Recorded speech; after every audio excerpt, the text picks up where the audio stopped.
말씀의 제목이 바벨론에서 도망하라, 갈대아에서 떠나라 그런 말인데요.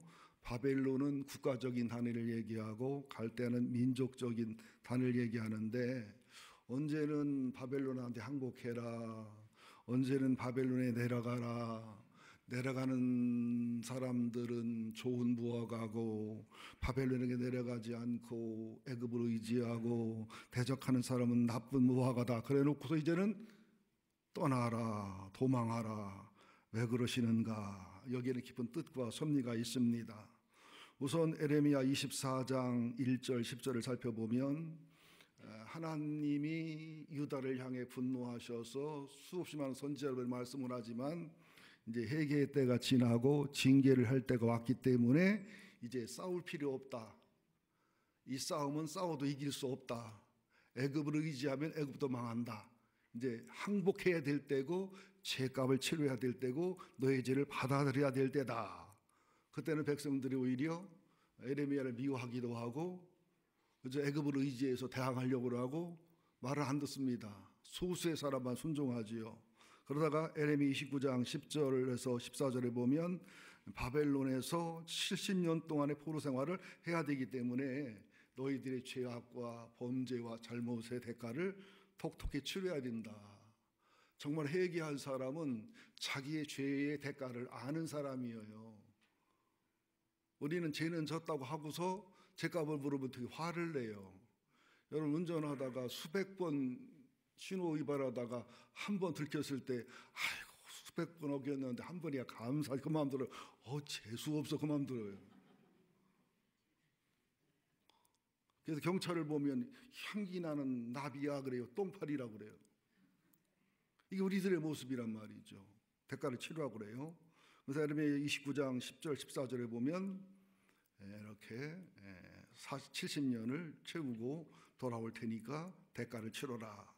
시편 137편 시편을 연구해 보면 우리가 울었다. 에스겔이 그발 강가에서 울었던 것처럼 유브라데스나 티그리스 강가에서 울었다. 왜? 하나님께 예배드리는 찬송을, 하나님께 드리는 연주를 바벨론 고관과 장군들이 술 먹으면서 노래 부르라는 거예요. 쉽게 말하면 우리나라가 이제 그 적화통일이 됐다라든지 다른 나라에게 이제 그 국권을 뺏겼을 때 그 장군들이나 그 고관들이 술 파티를 하면서 어이 박 목사하고 전 목사하고 이용 목사 가기 전에 떠나기 전에 기념으로 나와서 405장 좀 불러봐. 나 같은 죄인 살리신. 그러니까 하나님께 찬송과 예배를 드릴 때 부를 찬송을 술 먹을 때 안주거리로 노래를 부르는 거예요. 얼마나 비참하겠어요. 울었다는 거예요. 그러나 대가는 치러야 된다는 거지요. 여러분, 마지막 죽어서 지옥 가서 대가를 치르는 건 저주예요. 살아서 죄를 인정하고 죄값을 치른다고 해야 1000만 분의 1, 100만 분의 1도 안 되는 걸 치르게 하십니다. 실상은 그것을 치르고 겸손히 당하는 것은 굉장한 축복이고 은혜입니다. 여러분, 지옥 가서 심판받고 저주받을래? 여기서 대가 치르고 갈래요? 둘 다 안 하겠다고 하겠지요. 또 세 번째는 바벨론에서 70년이 지나고 나면 바벨론이 멸망할 텐데 그때는 도망쳐 나오라는 거예요. 여기 에레미야 50장 1절부터 쭉 보면은 8절에 보면 함께 읽읍시다. 너희는 바벨론 가운데서 도망하라. 갈대아 사람의 땅에서 나오라. 양떼에 앞서가는 수염소같이 하라. 무슨 말이냐면 이제 바벨론이 망하니까 징벌이 심하니까 이제 너희들 연단과 인내 기간이 이제 끝났고 돌아갈 때가 됐으니까 수염소 쳐본 사람 알아요. 수염소들은 되게 고집이 세고요. 사람이 막 끌려갑니다. 그리고 얼마나 빨리 뛰나 몰라요. 수염소가 막 뛰어가는 것처럼 하나님의 품을 향해서 예루살렘 품을 향해서 내 고향 예루살렘 성전을 향해서 뛰어가라는 거예요. 이게 나오라는 거예요. 떠나라는 거예요. 이사야서 52장 1절 2절에도 보면 내 백성아 깰지어다 깰지어다. 무슨 말이에요? 기도가 깨어나라는 거예요. 예배가 깨어나라는 거예요. 영혼이 깨어나라는 거예요. 이래도 좋은 사람은 한번 뺨을 때려주시면 사랑합니다 하면서 때려주세요. 깰지어다 깰지어다. 또 11절 12절에 보면 떠날지어다 떠날지어다. 이 바벨론은 구약시대 바벨론만 얘기하는 게 아니에요. 바벨론 뭘 상징하냐면 정치 권력, 종교 권력, 사단의 권력, 죄의 권력, 세상 권력을 얘기하는 건데, 거기서 깨어나서 기도하고 깨어나서 예배하고 11절 12절에는 떠날지어다 떠날지어다. 소돔과 고모라에서 롯과 롯의 부인하고 두 딸들을 떠나라고 나가라니까 말 안 듣고 머뭇머뭇하잖아요. 그죠? 여러분들 세상 떠날 때도 보니까 돈 많고 부귀영화하는 사람은 못 떠나고 안 가나더라고요. 근데 뭐 몸이 아프고 가난하고 힘들고 어려운 사람은요, 아주 떠나는 게 억울하지 않아. 좋기만 해. 그래서 상담해 보면 질병으로 고생하거나 가난한 고생한 사람들은 심하면 이렇게 말해요. 하늘하고 땅하고 딱 다 쓰면 좋겠대. 그래서 그건 너무 심하지. 너나 죽어야지 왜 남까지 주고. 그런 분들은 죽음이 싫지 않아요. 여러분들 하나님 공평하셔요. 세상에 많은 것을 가지고 바벨론과 애굽과 소돔에 사는 사람들은 하나님이 불편해요. 나만 불편한가? 주님이 불편해요. 근데 가난하고 병들고 애롭고 고독한 사람들은 죽는 게 좋아요. 주님 오실 날이 행복해요. 주님은 공평하시지요. 또 이사야 52장 13절 15절에 보면 예수님의 부활과 승리를 얘기하는 건데, 회복을 얘기해요. 승리를 얘기해요. 그러니까 시편 126편 1절 6절에 보면 이제 이스라엘 백성들이 이제 바벨론이 멸망하고 고레스 왕의 칙령에 의해서 돌아올 때 뭐라고 하냐면, 꿈꾸는 것 같다. 이런 일이 있을까? 이런 날이 있을까? 여러분들 힘들고 어려워도요, 옛 어른들만 틀린 게 없어. 지구멍에 벼들 날도 있어요. 꿈꾸는 것 같은 날이 올 수 있어요, 여러분들. 그 죽을 때도요, 우리가 이 인생 사는 꿈이고, 죽어서 주님을 만날 때가 꿈에서 깨는 진정한 의미의 행복이라는 사실을 믿으셔야 됩니다. 얼마나 행복하고 좋은지 우리 입에서는 웃음이 가득했고 우리 혀에는 찬양이 찼었고, 여호와께서 그 백성을 위하여 큰 일을 행하셨다. 눈물을 흘리며 씨를 뿌리는 자는 기쁨으로 거둘 것이고, 또 눈물을 흘리면서 또 씨를 뿌리는 자는 기쁨으로 곡기단을 가져 돌아올 것이다. 그러니까 바벨론에 잡혀가도, 포로로 잡혀가도, 고난과 고통 속에 있어도 기도의 눈물을 뿌려야 돼요. 이래도 눈 감는 사람이 세 사람이 있어요. 기도의 눈물을 뿌려야 돼요. 예배의 눈물을 뿌려야 돼요. 주님을 향한 신앙과 믿음의 눈물을 뿌리시는 것이 거두는 것이라는 비밀을 아셔야 됩니다. 그래서 바벨론에게 항복할 때, 바벨론에서 70년 포로 생활을 해야 될 때, 바벨론에서 70년이 지나서 바벨론이 멸망할 때 돌아와야 될 때. 근데 바벨론을 약간 간단히 연구해 보니까 깜짝 놀라겠더라고요. 바벨론의 전성기를 연구해 보니까 BC 626년 느부갓네살왕의 아버지였던 탁월한 정치가 겸 장군인 나보리폴라살이 아들 느부갓네살왕을 알아보고 군사력을 일임합니다. 그러면서 BC 612년 정식적으로 아수르를 멸망하고 주변을 통합을 해서 바벨론의 전성기가 시작이 되죠. 그러다가 73년이 지난 BC 593년 벨사살 왕이 암살이 되면서 메대와 파사와 엘람의 연합군에 의해서 망하고 페르시아가 나라가 만들어지면서 고레스 칙령으로 이제 포로 기환이 이루어지는데요. 역사책에는 벨사살 왕이 안 나와요. 근데 그 아버지 발음이 안 돼가지고 나보니두스, 이름 좀 나는 편하게 줬으면 좋겠어, 나보다라고 짓던지, 나보나두스가 왕이었는데, 그때는 바벨론이 기울어 가니까 계속 주변 나라가 침략을 하니까 이게 느부갓네살처럼 나라를 넓히기 위한 전쟁이 아니라 나라를 지키기 위한 전쟁을 하는데 26년 동안 하는데, 벨사살은 아들인데 임시 왕으로서 바벨론 궁정에서 왕노릇 하고 있는 거예요. 그런 주제에 주제 파악을 못하고 어느 날 1000명이 넘고 2000명이 넘는 고관 대작들하고 파티를 벌이다가, 근데 파티 벌 때 어떤 상황이었냐면 바벨론 성에 메대와 파사 엘람 연합군이 20만 30만이 포위하고 있는 상태입니다. 근데 바벨론 성이 함락된 적이 없으니까 3중으로 돼 있어요. 막 벽 두께가 얕은 게 얇은 게 5, 6m, 7, 8m, 벽 두께가 그렇다니까. 여러분들 놀래도 않네. 어떤 거는 16m, 15m, 마차를 2대가 교차해도 돼. 이게 3겹으로 돼 있고요. 그리고 그 사이에 유브라데스 강에 물을 이렇게 빨아들여 가지고 해자를 만들어 가지고 악어도 있었나 몰라. 난공불락의 속이에요. 함락이 안 되는 성이니까 아버지는 나가서 전투하고 아들은 술파티 하면서 포위가 돼 있어도 몇 년 동안 까딱없어요. 또 그 당시 바벨론 성 안에는요 20년에서 30년 먹을 양식도 있어. 물도 있고. 그러니까 니들 아무리 난리를 쳐봤자 못 틀어주는 거야. 그리고 성 구조 자체가 이게 특수 구조라 만약에 다른 나라 사람이 쳐들어오면 이쪽 저쪽에서 화살을 쏴서 죽이기 때문에 성벽에 가까이 올 수도 없는 특수 구조예요. 근데 벨사살이 갑자기 이제 마갈라리가 이제 별짓을 다 하는 거예요. 갑자기 60년 전에 느부갓네살이 가져온 예루살렘 성전에 기명 하나님께 예배와 제사 드릴 때 쓰는 걸 갖다가 술잔을 만들어 가지고 술 파티를 벌이는 거예요. 그때 손가락이 탁 나타나 메네 대게 루바르신 이게 아람어 구어체라고 보는데요. 아무 해석을 못하니까 그때 벨사살 왕의 어머니가 누구냐면 느부갓네살 딸입니다. 아버지가 정통 느부갓네살 집안이 아니거든요. 왜냐하면 느부갓네살이 죽은 후에 7년 동안 4번의 쿠데타가 일어나서 왕이 4번 바뀌었어요. 이게 독재자라도요 너무 함부로 죽여놓으면 혼란스러워요. 그런 상황에서 자기가 정통이라고 우기기려고 느부갓네살 땅을 반강제로 결혼한 상황입니다. 느부갓네살 왕의 후손은 아니에요. 정통은 아니에요. 그 부인이 태우가 느부갓네살 딸이 짠 하고 나타나요.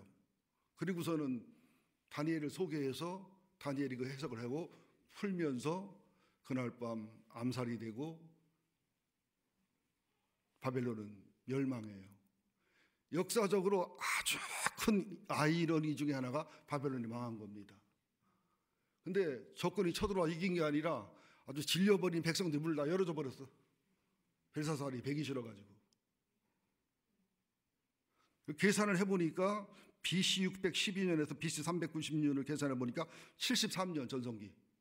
딱 유다를 포로로 잡아서 괴롭혀서 힘들게 해서 연단시킬 만큼만.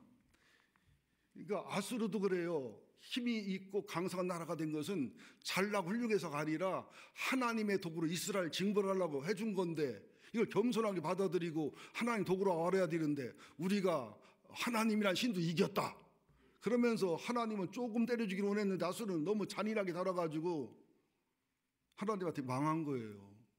바벨론도 마찬가지예요. 겸손하게 이스라엘 백성을 책망하고 권면하고 다스렸어야 되는데 우리 바벨론 신이 하나님을 이겼다. 이 헛소리를 하고 잔인하게 다뤘기 때문에 바벨론은 망한 거예요.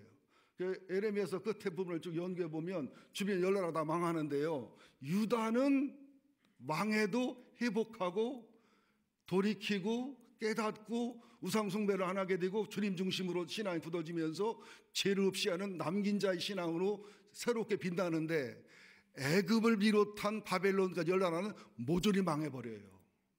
그러니까 여러분들 우리가 힘들고 어려울 때 우리 힘들고 괴롭게 하는 분들을 불쌍히 여기셔야 됩니다. 아, 저 사람은 아수르로 쓰는구나. 내가 회개하면 아수르로 치워 하나님이. 혐오니가 아수르십니까? 회개하고 겸손하게 섬기시면 아수르를 폭삭망하게 할 줄로 믿습니다. 남편이 바벨론입니까? 남편을 사랑하고 순종하고 예수 사랑 버텨내면 남편을 변화시키든지 데려가든지 그건 주님이 알아서 하시겠죠. 그러니까 우리가 주님을 믿는 데 있어서 어떤 괴로움과 어떤 고통을 당해도 우리 저주가 아니에요. 심판이 아니에요. 우리를 예수 믿게 하려고, 기도하게 하려고, 겸손하게 하려고, 하늘나라 백성 만들려고, 하늘 사람의 합답 기도하시는 이 은혜와 사랑을 누리시며 살아가셔야 됩니다.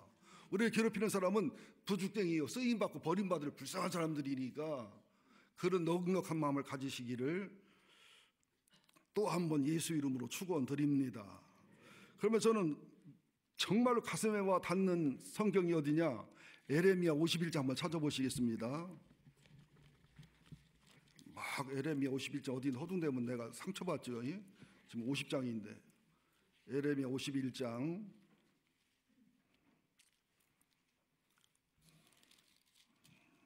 그래서 내가 헤매네. 59절을 보세요. 정말 은혜로운 말씀이에요. 1139쪽 1140쪽 예레미야 51장 59절부터 64절 천천히 읽습니다. 유다의 시드기야 왕 제4년에 마세야의 손자 네리야의 아들 스라가 그 왕과 함께 바벨론으로 갈 때에 선지자 예레미야가 그에게 말씀을 명령하니 스라에는 병창감이더라. 예레미야가 바벨론에 닥친 모든 재난 곧 바벨론에 대하여 기록한 이 모든 말씀을 한 책에 기록하고 스라에게 말하기를 너는 바벨론에 이르거든 삼가 이 모든 말씀을 읽고 말하기를 여호와께 주께서 이곳에 대하여 말씀하시기를 이 땅을 멸하여 사람이나 짐승이 거기 살지 못하게 하고 영원한 폐허가 되리라 하셨나이다 하리라 하니라. 너는 이 책을 읽기를 다한 후에 책에 돌을 메어 유브라데 강 속에 던지며 말하기를 바벨론이 나의 재난 때문에 이같이 몰락하여 다시 일어나지 못하리니 그들이 패패하리라 하니라. 예레미야의 말이 이에 끝나니라. 그러니까 시드기야 왕 11년이 지나고서 망했는데 시드기야 왕 4년이면 이제 포로가 막 잡혀가는 시기인데거든요. 그때 예레미야는 뭐라고 예언하냐면 겉으로는 바벨론에 항복해라. 이 싸움은 진다. 바벨론에 항복해라. 절대로 진다. 항복해라. 그러니까 바벨론 사람들은 예레미야가 너무 이뻐요. 그죠? 사랑스럽지요. 원수의 원수는 친구잖아. 그죠? 그리고 이스라엘 사람들, 유대 사람들은 저런 그죠? 비애국자, 쳐 죽일 놈이지요. 그들 입장에서는. 여러분 얘기했잖아요. 내가 그렇다는 게 아니게 또 오해를 하다 설교를 잘못 들어서 일제 시대인데 여러분 일본에게 여러분 우리 이거 진리다 못 이깁니다 하나님의 뜻입니다 받아들이십시다. 내가 그렇다는 게 아니라 예를 들어서 그런단 말이요. 어떤 화를 내드려 목사님이 그런 사상을 가지고 있냐고. 나 그런 사상 없어요. 나 아베한테 안중근을 보내고 싶은 사람인데 내가 왜 안 웃네. 나 웃을 줄 알고 얘기했는데. 그렇게 예언했다고 하시던 목사가 그거 사람 취급 받겠어요? 총 맞지요. 그렇게 하면서 뒤로는 스라야가 누구냐면 에레미야의 서기관 겸 비서인 바룩의 동생이에요. 집안이 좋아야 돼. 신앙의 명문 집안이거든요. 편지를 줘서 바벨론가 읽으면서 바벨론 사람 말하기를 지록 포로로 잡혀오지만 포로는 신세지만 70년 후에는 이것들 다 죽었어. 망할 테니까 참고 견디고 죄값 지고 인내를 이루고 결혼해서 살면서 70년이 지나서 망할 때는 얼른 나와야 돼. 그러면서 그 두루마기를 다 읽은 후에 돌에 매어서 유브라데 강 속에 팍 집어넣으면서 말하기를 바벨론아 나의 재문 때문에 재난 때문에 이같이 몰락하여 다시는 일하지 못하리라. 실제로 계시록 18장 4절이나 18장을 연구해봐도 바벨론아 네가 망하였도다 그러면서 맷돌을 바다에 던지면서 환상이죠. 바벨론이 이렇게 망해서 다시는 일하지 못하리라. 이런 말씀이 이어진단 말이죠. 이게 하나님의 마음을 알아야 돼요. 선지자들의 마음을 알아야 된다니까. 포로로 가라 얼마나 나쁜 분이요. 비애국자요. 그러나 하나님의 뜻이라 전하지만 하나님의 본심은 70년 후에 회복시켜 돌아오게 하겠다는 거예요. 징계가 끝나면 연단과 훈련을 시켜서. 나는 이 말 듣고서도 그냥 눈물 안 흘리는 여러분이 신기해. 너무 신기해. 있을 수 없는 일이. 이 현상을 뭐라고 설명할까? 다시 그러면 이거 보고는 울겠지 이제. 예레미야 50장 17절. 예레미야 50장 17절. 하나님 아버지 마음을 알아야 돼요. 자녀가 효도하는 거 부모 마음을 알 때 효도가 시작됩니다. 17절 시작. 이스라엘은 흩어진 양이라 사자들이 그들을 따르도다. 처음에는 아수르 왕이 먹었고 다음에는 바벨론의 느부갓네살 그의 뼈를 꺾었도다. 그러므로 만군의 여호와 이스라엘 하나님 이와 같이 말하노라. 보라 내가 아수르 왕을 벌한 것 같이 이스라엘 왕과 그 땅을 벌하고. 그죠? 아수르를 통해 징계했지만 너무 잔인하게 함부로 했고 하나님 무시했기 때문에 아수르를 망하게 한 것처럼 바벨론을 통해서 남왕 유다가 망하게 하고 포로 잡혀가지만 그들을 교만하고 잘못해서 그들을 벌하겠다는 거예요. 그러면서 하나님 본심이 19절 시작. 이스라엘을 다시 그의 목장으로 돌아가게 하리니 그가 갈멜과 바산에서 양을 기를 것이며 그의 마음이 에브라임과 기르앗산에서 만족하리라. 여호와의 말씀이니라. 그날 그때에는 이스라엘의 제약을 찾을지라도 없겠고 유다의 질을 찾을지라도 찾아내지 못하리니 이는 내가 남긴 자를 용서할 것임이니라. 좋은 부하가들, 포로생활 70년을 잘 버틴 사람들, 믿음으로 끝까지 깨어있고 깨어있는 사람들, 그리고 죄악과 폐악을 떠난 사람들, 하나님의 믿음의 소망의 줄을 붙들고 예배와 기도와 믿음의 줄을 지킨 사람들, 그렇다고 의인이지만 훌륭한 신앙이지만 죄가 없겠어요? 악이 없겠어요? 그래서 하나님은 새 언약을 주시면서 죄 없다고 내가 선언해버리겠다는 거예요. 특별 선언해버리겠다는 거예요. 특별히 사랑해주겠다는 거예요. 여러분, 이게 은혜예요. 이게 은혜. 아브라함이 여러분들 믿음의 조상이라고? 거짓말의 조상이에요. 아브라함을 첫째 연구해 보시면 100살에 연단과 인내와 주님의 보호와 기적을 체험하고서도 하나님이 아들 준다고 하니까 이삭이 아브라함이 웃었어요. 나는 100살이고 집사람은 생리가 끊어지지 90인데 웃었어요. 이게 좋아서 웃었어요? 너무 안 믿어져서 웃었어요? 살아도 웃었어요. 하나님이 너 웃었다니까 안 웃었다 또 오리발 딱 내밀잖아. 닭 잡아먹고서 무서우니까. 이게 믿음의 조상 아브라함이요. 그건 나도 하겠다. 그리고 이제 이삭이 이제 20살쯤 되니까 75세에서 100세까지 25년, 45년 지난 다음에 아브라함에게 이삭을 바치라 한 거예요. 우리도 45년 아브라함처럼 주님이 음성 들려주고 언약하고지 보여주고 하면 왜 못해? 근데 거기는 신기한 비밀이 들어있더라고요. 가나안 쪽이나 이게 아랍 쪽에서는요, 그 자식을 산재물로 드리는 그런 아주 인신공양의 제사가 있어요. 심청전도 그런 거거든요. 아버지 눈 뜨자고 다 딸을 죽여. 그죠? 그런데 가나안 사람들이 이걸 막 꺼리낌 없이 하는데 아브라함은 내가 하나님을 믿고 주님을 사랑하는데 이들만도 못하다고 하는, 그죠?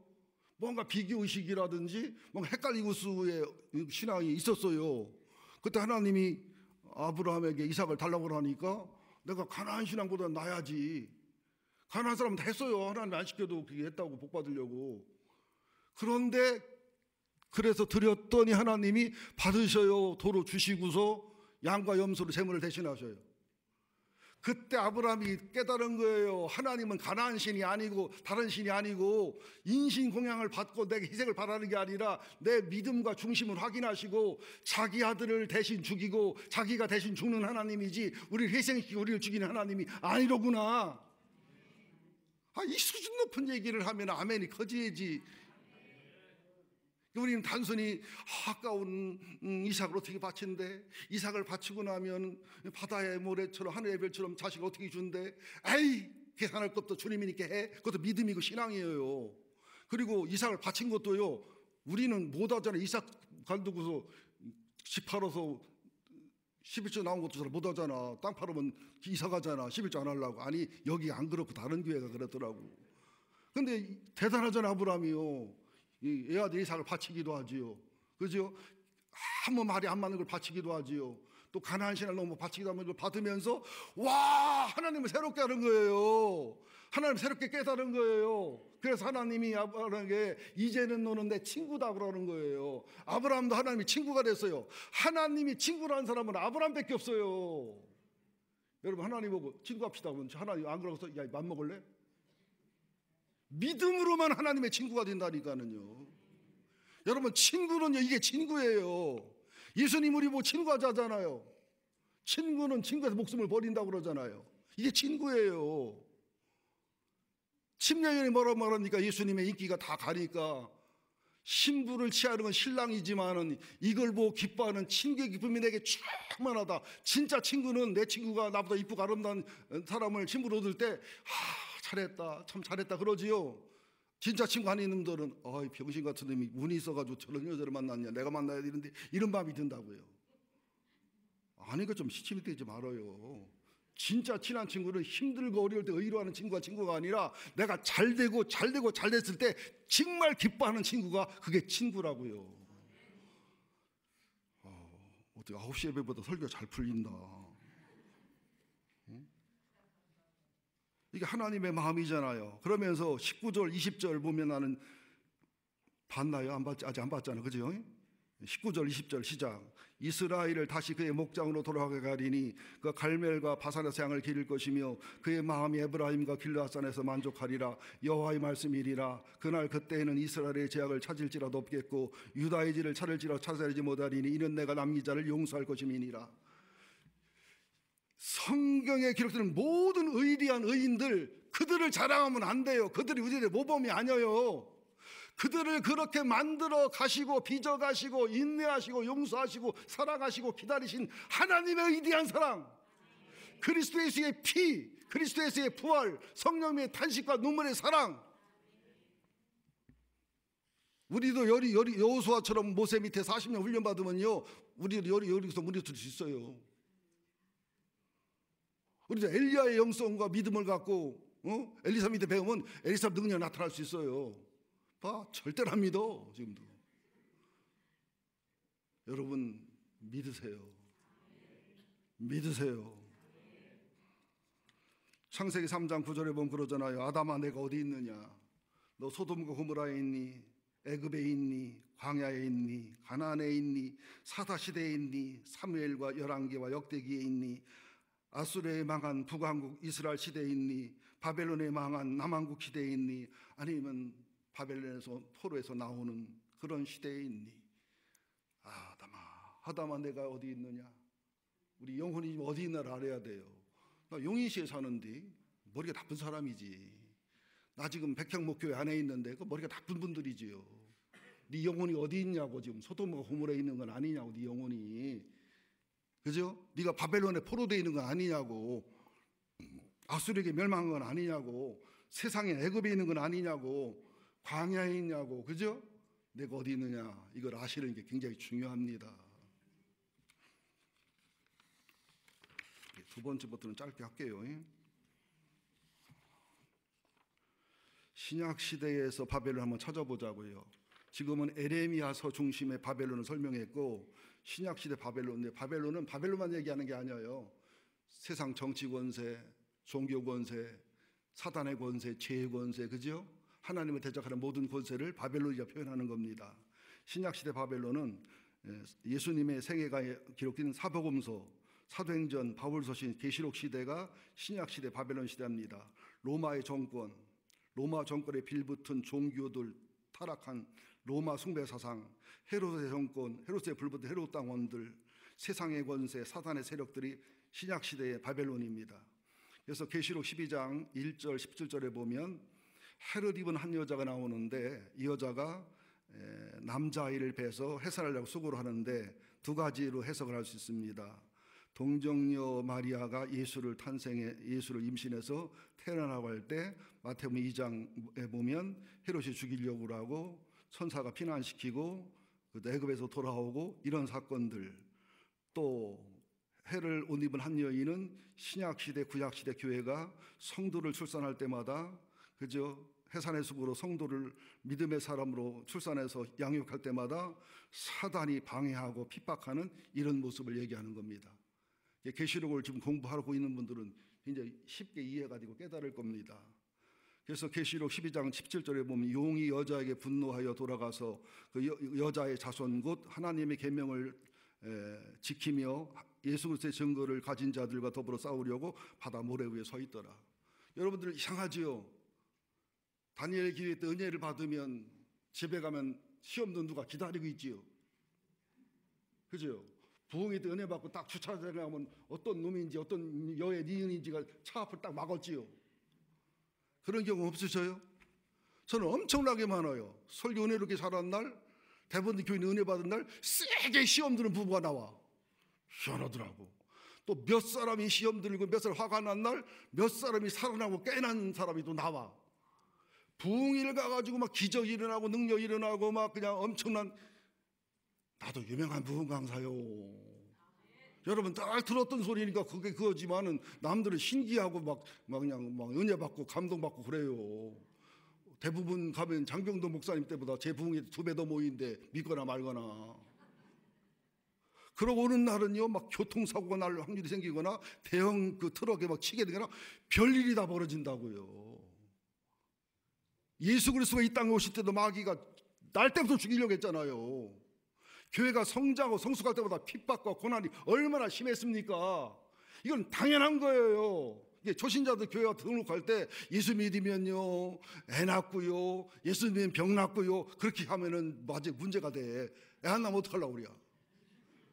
다행히 주시면 다행이지만, 예수 믿으면 이런 복도 이런 복도 있지만, 예수 믿으면 주일 성수하는 대가, 11조하는 대가, 죄를 이기는 대가를 치러야 됩니다.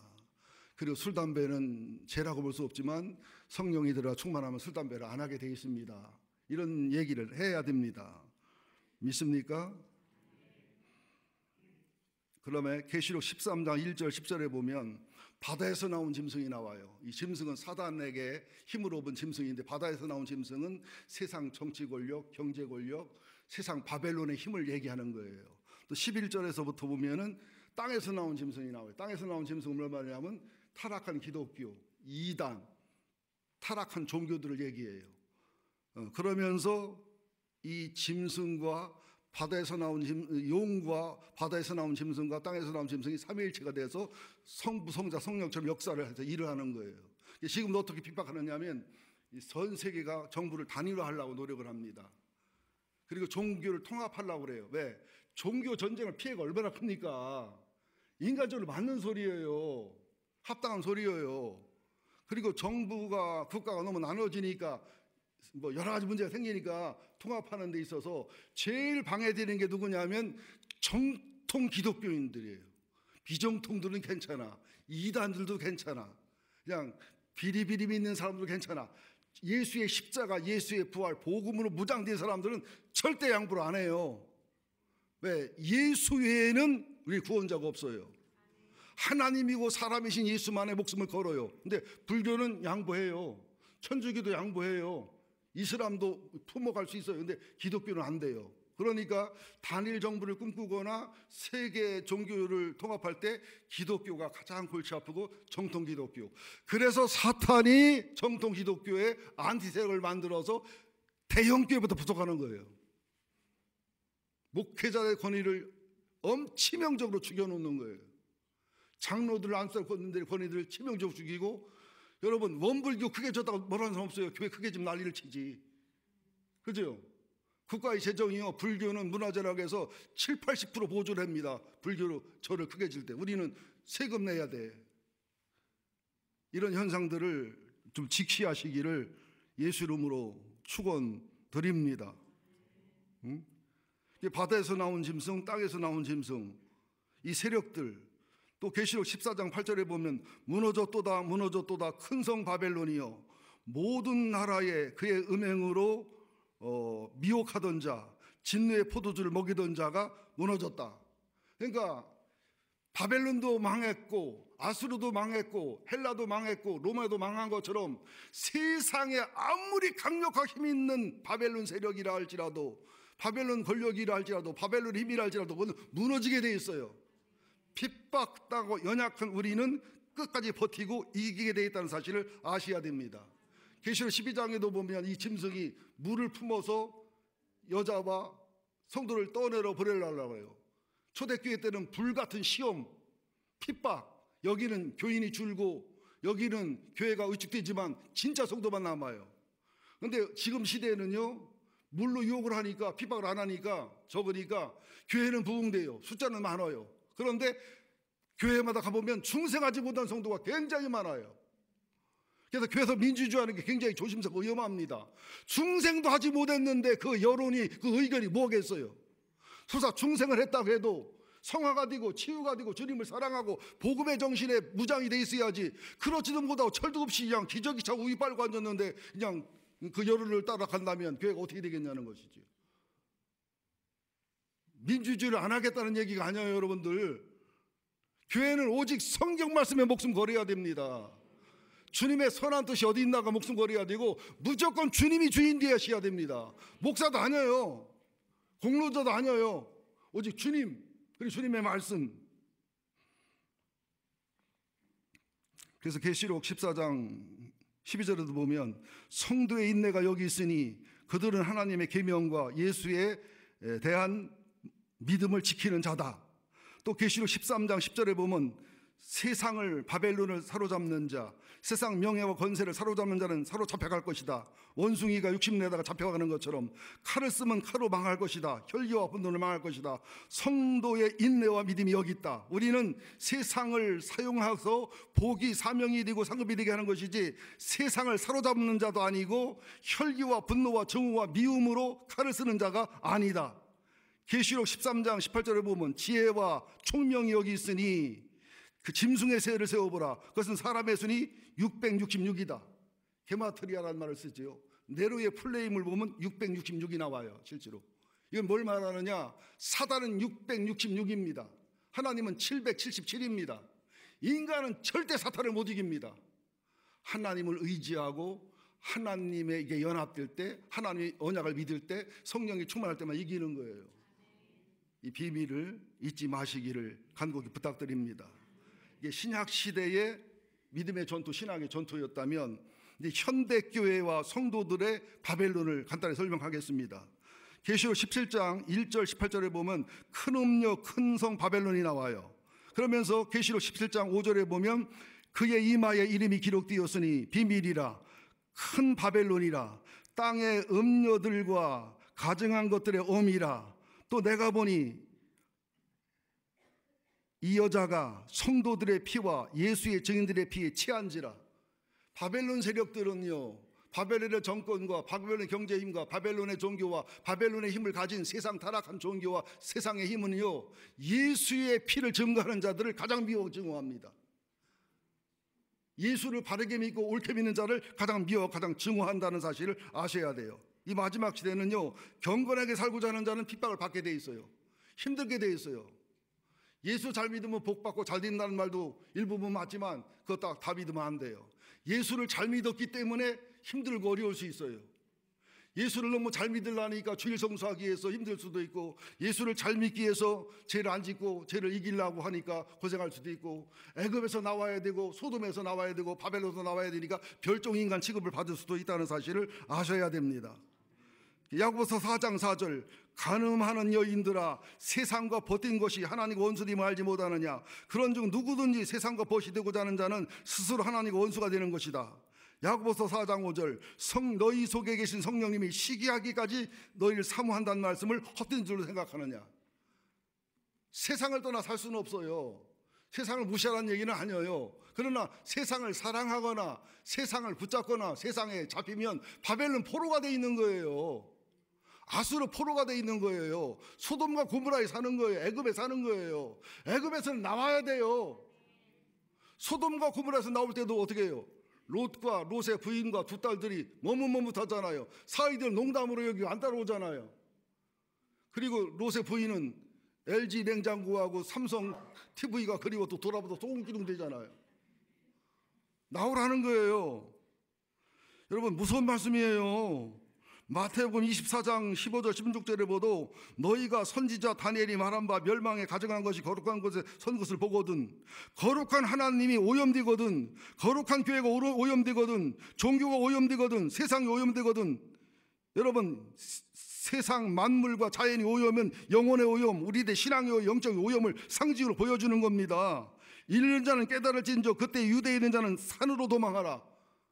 삼각산이 아니라 백두산이 아니라 하나님의 품으로, 예수님의 품으로, 성령의 품으로, 말씀으로 도망하라는 거예요. 여러분 교회도 잘못된 교회로 도망가면 큰일 납니다. 신천지도 도망가면 안 돼요. 구천지로 가도 안 되고. 얼마나 많은 이단 교회가 있습니까? 이 도망하라는 말씀이에요. 그래서 계시록 18장 1절 20절에 보면 21절 24절과 연결해 보면 큰 성, 큰 음녀 바벨론, 음녀라고요. 음녀. 얼마나 세상 권력이 우리의 마음을 뺐습니까? 여러분 저 쳐다보세요. 우리 신앙생활은 모래성사끼라니까 그렇게 믿음이 좋고 신앙이 좋다가도 그 돈 앞에서 얼마나 연약해 무너집니까? 아름다운 여인 앞에 얼마나 무너지고 아름다운 남자 앞에 얼마나 무너지고 세상 명예와 인기에 얼마나 무너집니까? 왜? 보여지고 만져지는 것들이라 우리는 약해 그게 돼 있고 연약하게 돼 있다고요. 여러분 리더스 사이트에서 그 나오더라고요. 10억을 주면 어디까지 하겠냐, 20억을 주면 어디까지 하겠냐. 그랬더니 10억을 주면 사람을 죽일 수 있다는 청년이 50%가 되더라고. 20억을 주면 남편 몰래 다른 남자랑 일주일을 살아줄 수도 있다는, 일주일을 그냥 밥만 먹고 차만 마시겠지 뭐 하겠어. 그게 약이야. 20억을 주면 하겠다는 여자가 굉장히 많아요. 프로테지가. 여러분도 여러분 앞에다가 현찰 100억을 딱 쌓아놓고서 교회 안 다니고 이 3위든 100억 주겠다 그러면은 갈등할 사람 많어. 갈등? 할렐루야. 그러고 뭐 갈등할 것 없이. 이렇게 무서워요, 여러분들. 그러니까 그래 큰 교회 목사님, 그 훌륭한 목사님 여자 문제로 넘어지잖아요. 다인 넘어지는 거 보세요, 여러분들. 요셉은 보디바라가 욕하니까 옷 벗고 도망 나가서 버틴 거야. 다윗은 보자마자 어이구 머니나 하고 도망갔으면 문제 없어. 왜 눈을 뜨고 첫 번째 본 건 잘못이 아니야. 두 번째는 왜 봐? 한 번 보고 두 번 보고 자꾸만 보고 싶네. 그러니까 집에 가서 또 묵상이 되니까 누군지 데려와 봐. 아, 지랄했다고 데려와 보라고 그래. 남의 여자를. 맞다고 해요. 그냥 잔소리 하지 말고.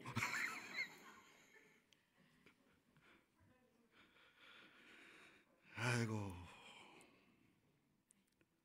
계시록 18장 4절이죠. 또 내가 들으니 하늘로부터 다른 음성이 나서 이르되 내 백성아 거기서 나와서 그의 죄에 참여하지 말고 그가 받을 재앙을 만나지 말아라. 아브라함아 갈대아 우르에서 나와라. 이스라엘 백성아 애굽에서 나와라. 룻과 두 딸들아 소돔과 고모라에서 나와라. 이스라엘 백성아 바벨론에서 나와서 도망하라. 도망하라. 에레미야 50장 8절 너희는 바벨론 가운데 도망하고 너희는 갈대아에서 떠날지어다. 이사야 50장 1절 2절 떠날지어다 거기서 나오고 부정한 것을 만지지 말지어다. 2001년 9.11 사태 때 뉴욕 무역센터가 무너져 내리기 직전에 건물로 뛰어드는 소방관들 수십 명 수백 명이 뭐라고 해준 줄 압니까? 건물에서 뛰어나오는 사람들을 향해서 빨리 뛰십시오. 최대한 멀리 가십시오. 더 멀리 가십시오. 더 빨리 가십시오. 더 빨리 도망하십시오. 그리고 자기들은 들어갔어요. 이게 예수님의 죽음이요, 에레미야의 죽음이요, 이사야의 죽음입니다. 제가 놀라운 비밀 하나 발견했어요. 예수님이 십자가에 죽은 결정적 이유는 예수님이 하나님이 아버지라고 했다고. 유대인은 하나님 아버지라고 상상도 못합니다. 하나님도 못해 아도나이 그러지요. 또 이슬람은요 알라에 대한 표기가 99개가 있는데 아버지란 말은 없어. 우리 기독교 정통 기독교만 오직 하나님을 아버지라고 합니다. 이 아버지의 사랑, 이 아버지의 희생, 우리 아버지가 되셨어요. 그리고 아들을 보내셨어요. 하나님 아버지가 사람이 되셨고 하나님 아버지가 그 아들을 죽게 버려두며 우리를 사랑하시고 용납하시고 품으시는 것이 아버지 사랑이에요. 응? 카터 콜른 목사가 그럽니다. 9.11 사태 때 뉴욕 센터 무너져가는 직전에 건물로 뛰어드는 소방관의 짐이 목사들의 짐 속에 있는가? 목사들의 설교 속에 있는가? 타락한 세상에서 떠나라. 타락한 종교, 타락한 가짜 복음에서 떠나라. 이단 이슬에서 떠나라.